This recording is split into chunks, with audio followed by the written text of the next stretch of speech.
কতটুকু উন্নয়ন করছে আর কতটুকু নিজের উন্নয়ন করছে। ও দেশের উন্নয়নের থেকে নিজের উন্নয়নটা সব থেকে ভালো করছে, আর বোনের উন্নয়ন করছে, আর ছেলের উন্নয়ন করছে, আর মেয়ের উন্নয়ন করছে। আর কার উন্নয়ন করছে বলেন, দেখান না কোথায়।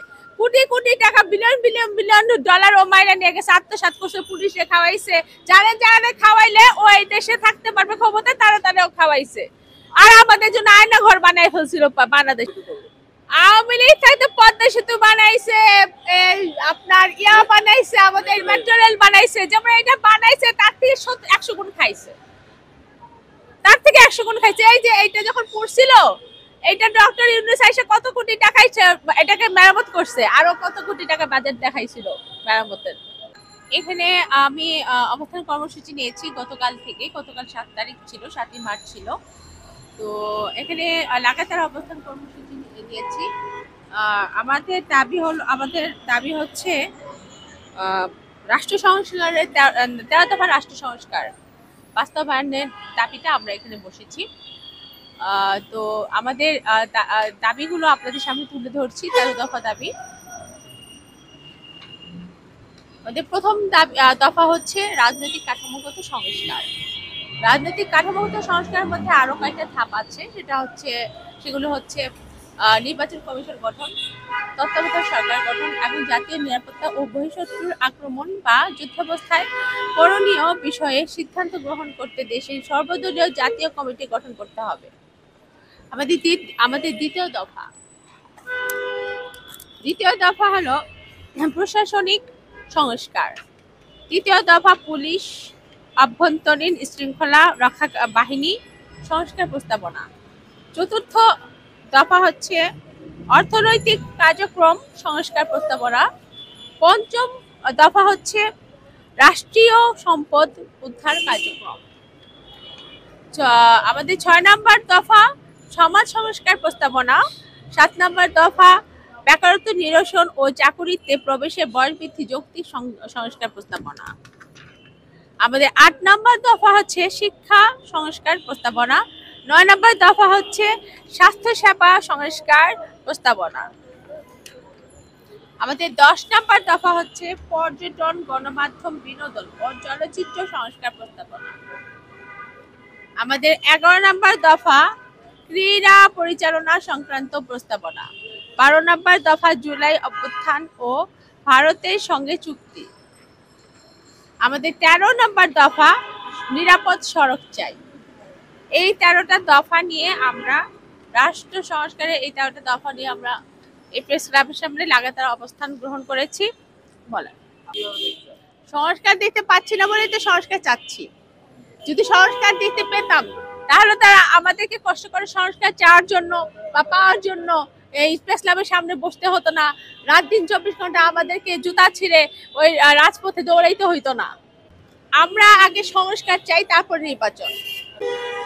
আমাদের মতে যেটা আগে হচ্ছে, আমরা তো চাচ্ছি আগে কোনো ধরনের নির্বাচন হবে না, হবে শুধু সংস্কার হবার পরে যত ধরনের নির্বাচন আছে সব হবে। আমাদের সংস্কার হচ্ছে না বলেই তো রাজপথে নেমেছি। যদি হতো তার নামতে হতো না। নির্বাচনের পরে আপনি কখনো কোনোদিন দেখেছেন এই যে জন্ম নিয়েছেন বুঝমান বয়স থেকে যতগুলো সরকার আপনি দেখেছেন, পুরো সরকারকে দেখেছেন সংস্কার করতে? প্রত্যেকটা সরকারই আসছে আখেরি গুছায় নিয়ে চলে গেছে, আশ্বাস দিয়েছে অনেক কিছুই, কিন্তু কোনোটাই বাস্তবায়ন করে নাই। আমাদেরকে নিয়ে শুধু ছলনাই করছে, শুধু প্রহসনই করছে। সংস্কারের শেষ নাই। একটা দুটো সংস্কারই তো করতেছে না, আবার শেষ নাই। একটা দুটো সংস্কার তো করে দেখাবে যে না আমি এই 2-3টা সংস্কার করেছি। সংস্কারই তো করে নাই, শুরুই তো করে নাই, আবার তো শেষ তো দূরের কথা।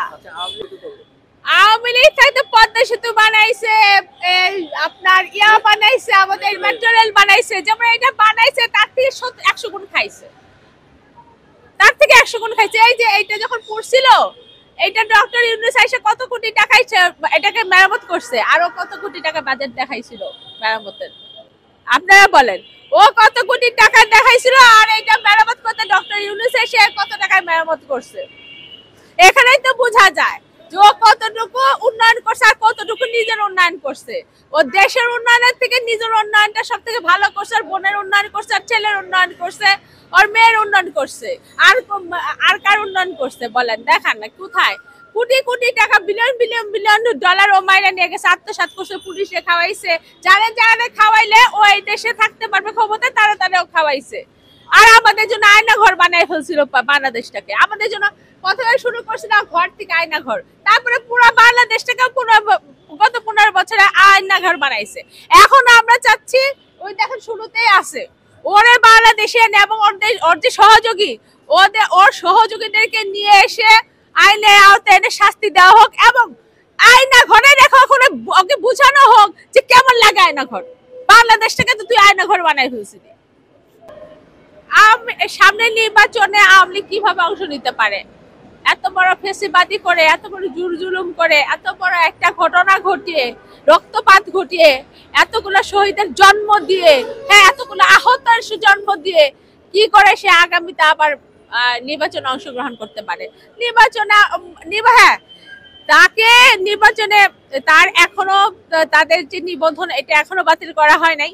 এখন তারা যদি নির্বাচনে অংশগ্রহণ করে, তাদেরকে ভোট দিবে কে? এত কষ্ট করে স্বৈরাচার পতন ঘটাইছি আমরা, আবারও ওকে ঢুকতে দিব? আগামী 15 কেন, এই সকালে আর কোনোদিন অন্তত হাসিনা পরিবার শেখ পরিবার কোনোদিন ঢুকতে পারবে না।